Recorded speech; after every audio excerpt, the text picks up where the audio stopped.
నమస్తే welcome to four sides TV. మాజీ DGP Mahender రెడ్డిపై హైకోర్టు న్యాయవాది రాపోలు భాస్కర్ సంచలన ఆరోపణలు చేశారు. 1,00,000 కోట్ల రూపాయల మేర ఆస్తులు కూడగట్టారని రుజువులతో సహా వెల్లడించారు.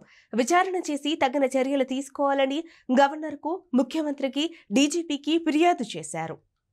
వీరు వాళ్ళ అన్నల పేరు మీద, తమ్ముళ్ళ పేరు మీద రకరకాల వేల కోట్ల రూపాయల ఆస్తుల్ని కూడబెట్టడం అనేటువంటి జరిగింది.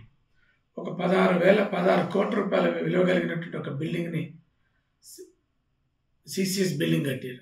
సిసిఎస్ బిల్డింగ్, ఆ building commissioner of CCS building అని రెనోవేషన్ పేరుతోటి 16 కోట్ల రూపాయలు ప్రభుత్వం నుంచి డ్రా చేయడం అనేది జరిగింది. కానీ దాన్ని ఖర్చు పెట్టింది 7 నుంచి 8 కోట్ల రూపాయలు మాత్రమే. మిగతా 8 కోట్ల రూపాయలు అప్పుడున్నటువంటి ఒక సిపి, ఇప్పుడున్నటువంటి అవినాష్ మహాంతి అనేటటువంటి వ్యక్తి పేరుతోటి మరి కొన్ని డాక్యుమెంట్లు బిల్స్ని ఫోర్జరీ చేసి వాటిని తీసుకోవడం అనేటటువంటి జరిగింది. 8 కోట్ల రూపాయలు ఒక సిసిఎస్ బిల్డింగ్ రెనోవేషన్ పేరుతోటే తీసుకోవడం అనేటటువంటి జరిగింది. ఇంకా వారు హైదరాబాద్లో సీసీటీవీల సంబంధించినటువంటి పోలీస్ స్టేషన్ల సీసీటీవీల ఫుటేజ్ పేరుతోటి కొన్ని 100 కోట్ల రూపాయలు వారు డ్రా చేసినట్టుగా, అక్రమాలకు పాల్పడ్డట్టుగా రకరకాల ఆరోపణలు వారి మీద ఉన్నాయి. ఇంకా ఇది అగ్రికల్చర్ ల్యాండ్స్ సుమారు ఒక 5,000 ఎకరాల విలువ కలిగినటువంటి భూమిని, 5,000 కోట్ల రూపాయల విలువ కలిగినటువంటి 106 ఎకరాల భూమిని చేవెళ్ళ, రంగారెడ్డి జిల్లాలో చేవెళ్ళలో కొనుగోలు చేశారు వారి కుటుంబ సభ్యుల పేరు మీద.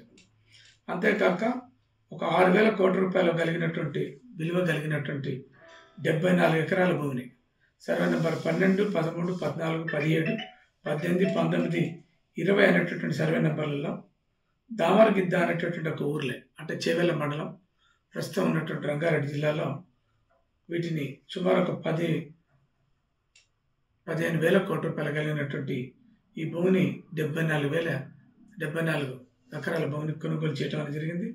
అది డీజీపీ గారి పేరు మీద, మాజీ డీజీపీ గారి పేరు మీద ఉంది.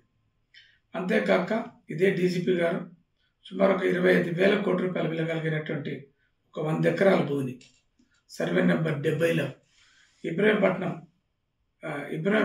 ఇబ్రహీంపల్లి అనేటటువంటి ఒక ఊర్లే, అది కూడా చేవెళ్ళ మండలంలోనే విపరీతంగా కెమికల్ లిమిటెడ్ అనేటువంటి ఒక ఫ్యాక్టరీ పేరుతోటి కొని ఆ ఫ్యాక్టరీని దాంట్లో ఎస్టాబ్లిష్ చేయడం అనేది జరిగింది. దాంట్లో ఈ డీజీపీ గారు ఉన్న మేనేజింగ్ పార్ట్నర్గా స్లీపింగ్లో కొనసాగుతూ ఉంటారు. అంతేకాక ఒక 250 ఎకరాల భూమిని నాంచేరి విలేజ్, అంటే చివేల మండలంలో కూడా కొనుగోలు చేశారు. అది దగ్గర ఒక 30,000 కోట్ల రూపాయల వర్త్ ఉంటుంది అనేటువంటిది ఒక సమాచారం. అంతేకాక గ్యాంగ్స్టర్ నైమ్ని ఉపయోగించుకొని ఎక్కడెక్కడ ల్యాండ్ మైన్స్ ఉన్నా, ఎక్కడెక్కడ డిస్ప్యూట్స్ ఉన్నా, ఎక్కడెక్కడ ఏ రకమైనటువంటి విలువ కలిగినటువంటి ఆస్తులున్నా వాటన్నిటిని కూడా సుమారు ఒక 300 ఎకరాల పరిధిలో వీటిని సెటిల్మెంట్ చేసుకోవడం అనేది జరిగింది. ఇక్కడ గ్యాంగ్స్టర్ నైమ్ 18 ఎకరాల 5 గుంటల భూమిని రాయగిరి విలేజ్, యాదగిరిగుట్ట మండలంలో సరిచేసి ఇవ్వటం అనేది జరిగింది.